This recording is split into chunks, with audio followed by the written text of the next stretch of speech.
How's it, everyone? I'm Nestor Lecanto with the Pacific Daily News. Here are our top stories from the PDN newsroom. The Office of the Governor does not want the Supreme Court of Guam to reconsider the decision rendered in Adelup's legal dispute with Attorney General Douglas Moylan. Several government agencies are likewise moving to block a rehearing on the matter.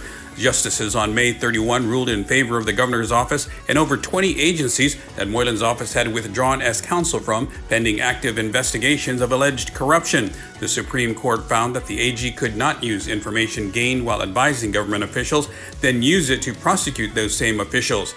Justices said the AG could not completely withdraw from representing GovGuam agencies. They also found that the governor could appoint attorneys to represent agencies if the AG could not or would not do so. Moylan has since motioned for a rehearing on the matter, arguing that attorneys at his office have a duty to report improprieties learned while advising a client agency and that such information is not confidential. In other news, witnesses called by the defense stood firmly behind Giltinan Ramangmou, who was accused of murder in the death of her one-year-old son in November of 2023. Ramangmou is charged with murder as a first-degree felony, aggravated assault as a second-degree felony, and child abuse as a third-degree felony. That's according to a magistrate's complaint filed in court. She is represented by Attorney William Bischoff of the Public Defender Service Corporation. Representing the government is Attorney Sean Brown. The prosecution rested its case before lunchtime on Tuesday.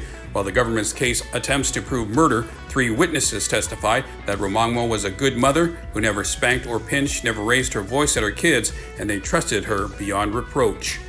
Finally, police are investigating 2 fatal traffic crashes from Saturday, including one who survived an initial crash but was later struck on the road by another motorist who fled the scene. Now, police are asking the public to help find the driver who fled the scene after striking the injured motorist. According to Guam Police Department, the spokeswoman, Officer Berlin Savilla, at 3:55 a.m. Saturday, the driver of a 4-door sedan was traveling north on Route 10 by Ching Brothers in Barragata when he lost control of the vehicle, ran off the roadway, and collided with a concrete pole. The vehicle continued traveling north and hit a concrete fence. The driver was thrown from the car and landed in the northbound lane. An unidentified vehicle headed north on Route 10 struck the man on the road and fled the scene. Next of kin have not been identified and the investigation remains open. Savella said police are asking anyone who may have been in the area or witnessed the crash to contact police dispatch at 671-475-8615 through 8617. Cannabis cultivation, selling, and buying on Guam could begin as soon as possible following Governor Leon Guerrero's Monday signing into law of Senator William Parkinson's bill that waives the laboratory testing of cannabis products for 2 years or until the opening of a certified testing facility, whichever comes first.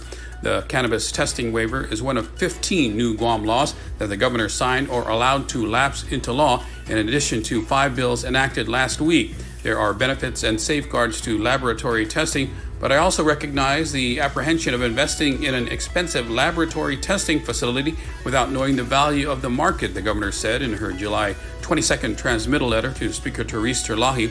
Bill 26037, according to the governor, finds a balance through labeling and reassurances from cannabis cultivators to ensure safety in order to give an opportunity for these businesses to open and create a market. In other news, a Guam Power Authority employee fired for allegedly failing to show up to work for several months and failing to provide doctor's excuses on time will get his job back with back pay because of an error management made when firing him.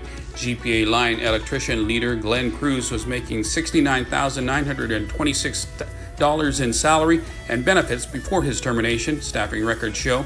Cruz argues he was suffering from a bout of illness and kept in regular communication with utility management about it before he was wrongfully terminated on April 12 of 2023.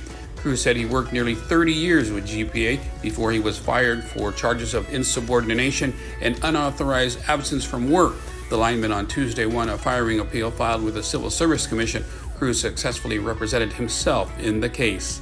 And finally, the Supreme Court of Guam referred Attorney General Douglas Moylan to the Office of Regulation Counsel for investigation as part of an opinion released Friday on the Judiciary of Guam website. The Supreme Court answered a petition filed by former Public Health Director Art San Agustin, who asked the court to vacate the decisions of Judge Alberto Tolentino, who sat as a recusal judge on the question of presiding Judge Alberto Lamorena's disqualification in San Agustin's criminal case. San Agustin also asked the Supreme Court to disqualify Lamorena in the proceeding. The Supreme Court vacated the orders of Tolentino, deciding the disqualification issue, and also denied in part the petition to disqualify La Morena. For more of these stories, go to GuamPDN.com and follow us on social media.